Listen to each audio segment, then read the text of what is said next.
What's up, everyone? Today we're back with another video. Wow, ladies and gentlemen, the season finale of The Celebrity Apprentice-in-Chief Donald Trump went out with a bang.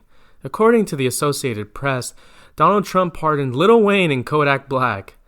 Last week I made a video stating my opinion where I thought Donald Trump would backstab Lil Wayne and not grant him a pardon due to Trump losing the election in November 2020. Today, Trump proved me wrong. And today he showed the world he is like Ebenezer Scrooge. At first, he may seem bitter and cold, but in the end, he can change and become a generous man and help out some individuals as shown with the 143 pardons he granted on his last day in office. Rappers Lil Wayne and Kodak Black were among those offered clemency by President Trump on his final day in office. The White House announced early Wednesday. Lil Wayne, hadn't yet been sentenced after pleading guilty in December 2020 to carrying a loaded firearm while traveling on a private jet. Lil Wayne was prohibited from owning guns because of a past felony conviction, and he faced up to 10 years in prison, and his sentence was going to be on January 28, 2021. As some of you may have remembered, Lil Wayne took a photo with Donald Trump days prior before the election, where Trump advertised the Platinum Plan, and he said that at the time the Platinum Plan was to increase access to capital in black communities by almost $500 billion over 4 years. As we know, that's never going to happen. Trump lost the election and he's heading back to Mar-a-Lago today, and now Biden will be the 46th president of the United States. Moving on to the next pardon, the next prominent rapper was Kodak Black, who was sentenced in November 2019 to nearly 4 years in prison, and he also received a pardon on Trump's last day in office. Kodak pleaded guilty to weapon charges stemming from his arrest at the Rolling Loud Festival in May 2019. In a court filing, he admitted to lying about his criminal history while acquiring firearms. Other charges Kodak Black was charged with have involved kidnapping, drug possession, and sexual assault, with some of these charges still pending. In April 2019, the Associated Press reported he had been charged with first-degree criminal sexual conduct for allegedly assaulting a high school student after a 2016 concert in Florence, South Carolina, and that he faced a maximum sentence of 30 years.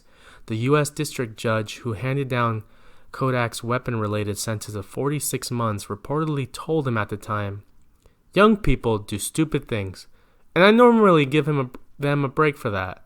The problem is, you have been doing stupid things since 15. Numerous religious leaders, they were in favor of commuting Kodak Black's sentence, according to the White House, and they also named Gucci Mane, Lil Pump, and Lil Yachty as supporters. The White House released a statement saying, Capri has committed to supporting a variety of charitable efforts and noted his recent $50,000 donation to David Portnoy's Barstool Fund for small businesses affected by the pandemic. And what was very interesting last night was, in response to Kodak Black's pardon, Lil Yachty tweeted, "Gotta have Kodak Black and Lil Wayne on the Pardon Me remix now." Now that would be a smash hit remix if Lil Wayne and Kodak Black hopped on the remix of Pardon Me, because this is a historical achievement in hip-hop history that two prominent rappers were granted last-minute pardons by the President of the United States. Now I saw some people on Twitter were asking, why didn't Trump pardon four other high-profile rappers such as YNW Melly, Tay-K, Bobby Shmurda, and YFN Lucci? Let me explain. Trump did not pardon these four rappers because all of these rappers were charged with violent crimes that were serious offenses compared to those crimes that were committed by Lil Wayne and Kodak Black. First off, in 2019, YNW Melly was charged with murdering his two friends. Although YNW Melly is a very talented rapper melodically and sonically, I think we need to see how this plays out in court and see if he is held accountable for this double murder charge. Tay-K was sentenced to 55 years in prison for a murder charge for a robbery that occurred in 2016 that left one man dead. Tay-K was famous from his hit single The Race. He made history by being the only artist with a platinum single that has never been performed live. Imagine that. Tay-K would have been a star had he behaved well, but because of his poor decision making, he will be held accountable for his actions, which is saying 55 years in prison. So TK, we won't be able to see him perform the race until, 2071? 2016 plus 55 years, 2071. So yeah, TK won't be doing the race for a while. The next one rapper was Bobby Shmurda. He pleaded guilty in 2014 to conspiracy and weapon possession in connection with what the police said was his leading role in the GS9 gang, an offshoot of the Crips in the East Flatbush neighborhood of Brooklyn. Bobby Shmurda was arrested in December 2014 outside Quad Recording Studios near Times Square. The police later arrested 14 other members of the gang, which they said was responsible for one murder and multiple shootings. Unable to raise his $2 million bail, Bobby Shmurda was remaining incarcerated at Rikers Island for several years. And Bobby Shmurda, the judge recently said he might get out this year. We'll see about that. And the next rapper was YFN Lucci, who last week was arrested for being involved in a drive-by that caused one of his homies to be killed by a rival gang. And then allegedly, his friend was shot in the head during the intended drive-by. And when he was dead, YFN Lucci allegedly pushed the dead homie out of the car and drove off. This is cold and cruel. What a bad friend YFN Lucci is. One of his homies gets shot and he just throws him out of the car and keeps driving. He doesn't even leave him in the hospital or nothing. So he needs to pay for his poor decision making if this is true. All these 4 rappers are alleged to have done cold and cruel things, and none of these 4 criminals were granted pardons because they are all violent criminals that deserve to suffer the consequences of their poor decisions. They are a menace to society, and they must be held accountable to the law.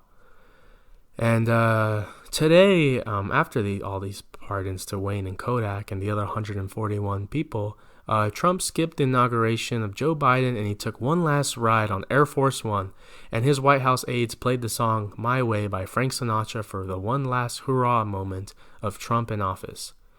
Where was Air Force One going?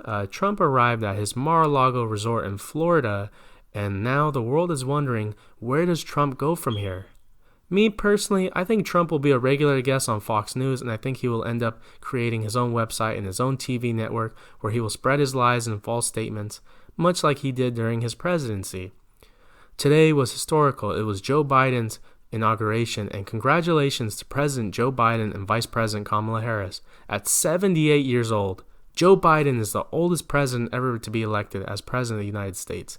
Kamala Harris is the first female and first African-American vice president in the history of the United States. Congratulations to both of them, and I wish them the utmost success in their administration. When they both succeed, we all succeed. In attendance of Joe Biden's inauguration was the 43rd President of the United States, George W. Bush, and also in attendance was the 44th President of the United States, Barack Obama. Today is a new vision of America. I was never a fan of President Donald Trump for the division he caused in our country, but I will say one positive thing about his presidency. He caused record voter turnout in 2020 when over 81 million people voted for Joe Biden and over 74 million people voted for Donald Trump. I hope this trend continues because it is our important civic duty to participate in our elections, because African Americans have only been able to vote in the United States since 1965. In 1965, President Lyndon Johnson signed the Voting Rights Act of 1965, which gave African Americans the power to vote in our elections. After looking at Trump granting Kodak Black and Wayne clemency by giving them pardons, let me know what you guys think in the comment section about Kodak Black and Lil Wayne being pardoned by Donald Trump. Do you think they'll hop on the Pardon Me remix with Lil Yachty? Let me know in the comment section what you guys think. And always be sure to hit that like button and subscribe to my channel. Follow me on Instagram at JMF23. Follow me on Twitter, JMF__23. Have a great day, everyone. Be safe.